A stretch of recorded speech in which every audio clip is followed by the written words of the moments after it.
Place à Jacques Mukonga Sefou du barreau de Lubumbashi sur un nouveau sujet. La neutralité est-elle une forme de lâcheté par la positive? Mesdames, Mesdemoiselles et Messieurs, la neutralité est-elle une forme de lâcheté? Sans blague, ce sujet n'est pas une blague. Car c'est du procès de la neutralité qu'il s'agit, procès ardu s'il en est.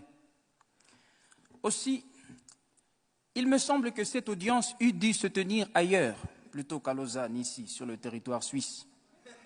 Cette Suisse altière qui aura fait de sa neutralité bicentenaire une religion d'État.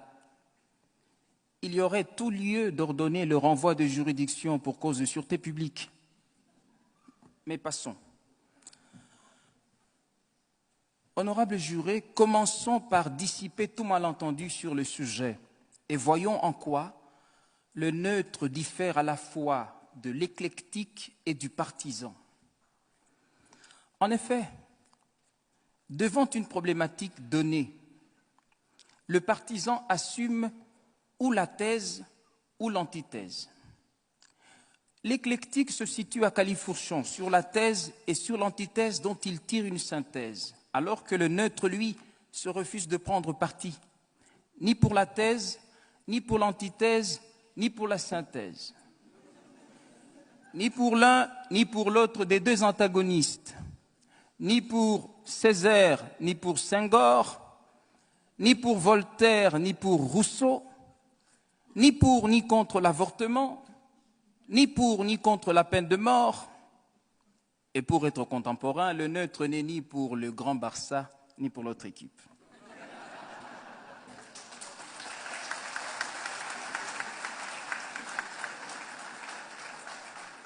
Je sais, oui, je sais.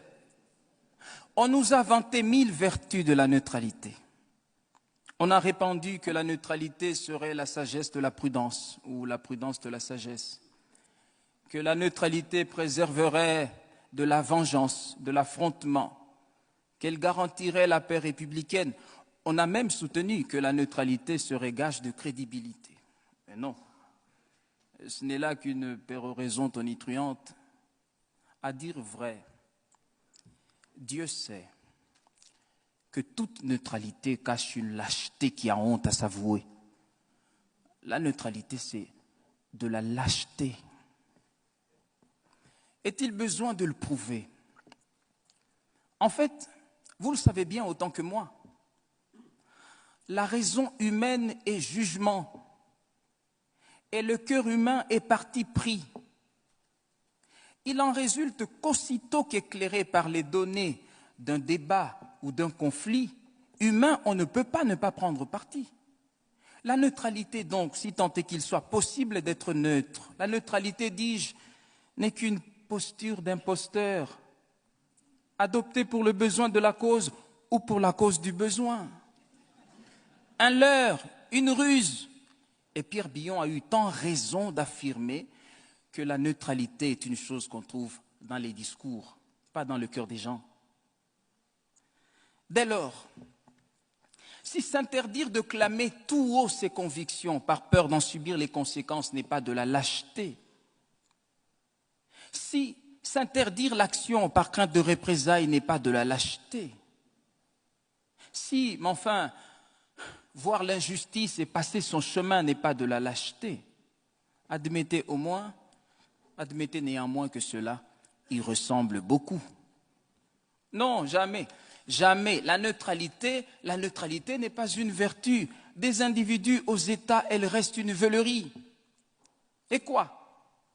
Un ami qui a fait vœu de ne jamais prendre parti pour personne. Non, merci. Et en quoi serait-il donc mon ami, lui qui ne porterait pas sa part de mon malheur? Que la neutralité nous préserve du chaos de l'affrontement. Oui, j'entends bien. Autant heureusement qu'elle permette à l'injustice de prospérer. Voir la Shoah, l'apartheid, la ségrégation raciale, la xénophobie, l'esclavage sexuel, des avocats emprisonnés, Des millions de morts et des viols à l'est du Congo, mon pays, la République très très démocratique du Congo.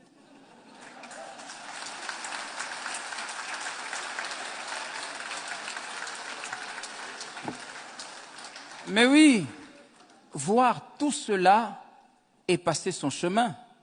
Ah oui, mais c'est cela l'héroïsme de la neutralité.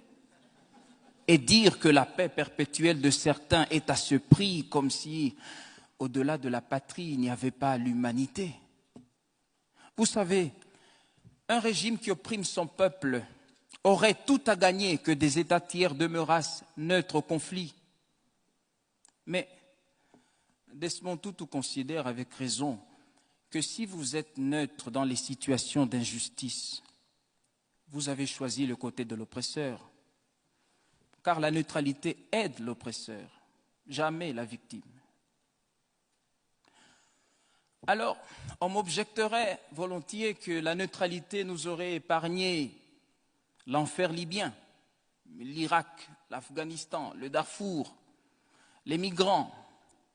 Certes, mais comprenez-moi bien, si je conçois que l'indifférence et l'inaction qu'implique la neutralité sont funestes, je n'applaudis pas pour autant des interventions arbitraires, dictées par des convictions parfois insincères.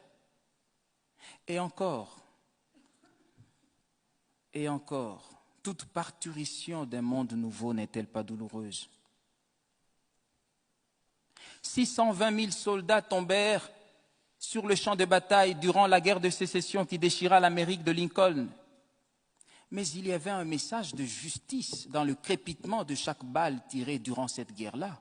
Oui, ces crépitements d'obus étaient autant de voix qui s'élevaient en chœur pour rappeler, si besoin en était encore, que tous les hommes naissent libres et égaux en dignité et en droit. Les Noirs aussi.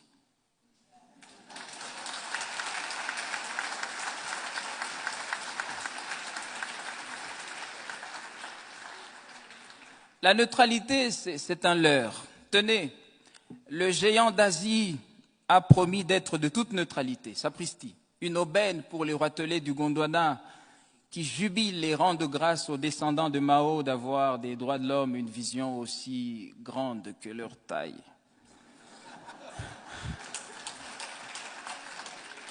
Mais ne vous y méprenez pas. Pékin se tait parce que Mao est à table, la table de Mendeleïev. Et en Afrique, lui dit-on, il est impoli de parler quand on mange et mal poli de jaser la bouche pleine. La neutralité a engendré la langue de bois, ce patois des politiques et des technocrates irrésolus, des lâches qui effraient l'opinion publique. Ils disent aux uns, vous avez raison, et aux autres, vous n'avez pas tort.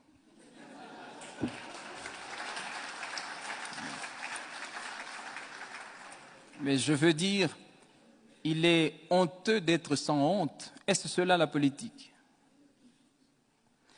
Voilà, mesdames et messieurs, il ne me reste plus rien à prouver.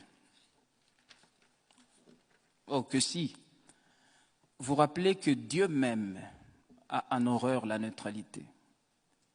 Ainsi, parce que tu es tiède et que tu n'es ni froid ni bouillant, je te vomirai, déclare-t-il.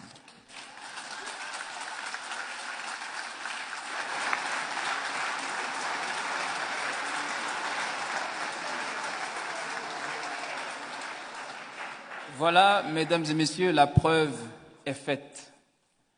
Maintenant, laissez-moi vous dire que j'ai un rêve. Moi aussi, bien sûr, n'ayant pas le monopole du sommeil, Martin Luther King ne peut avoir celui du rêve. J'ai fait un rêve, et mon rêve le voici. Et si ce 33e congrès de la CIB était celui de la rencontre de chaque avocat avec sa cause humaniste, l'idéal pour lequel il devrait désormais vivre et même mourir s'il le faut. Quittez la tranquillité de votre neutralité. Pour les avocats dignes de la robe qu'ils portent, disait Jacques Isorni, il n'y a que le grand combat, avec tous ses dangers et tous ses risques. Car un avocat sans histoire n'est pas un avocat. C'est tout au plus un fonctionnaire de la justice qui fait ses heures de justice et les vend le mieux qu'il peut.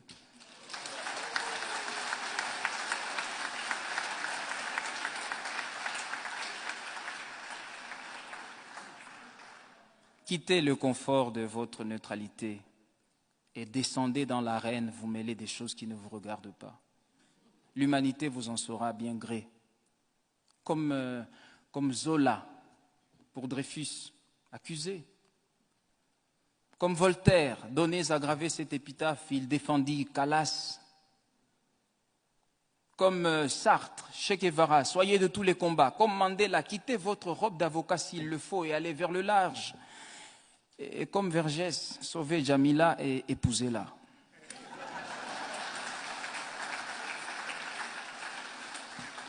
Indignez-vous, engagez-vous, car celui qui n'est pas dégoûté par ce qui est dégoûtant est encore plus dégoûtant que ceux qui ne le dégoûtent pas.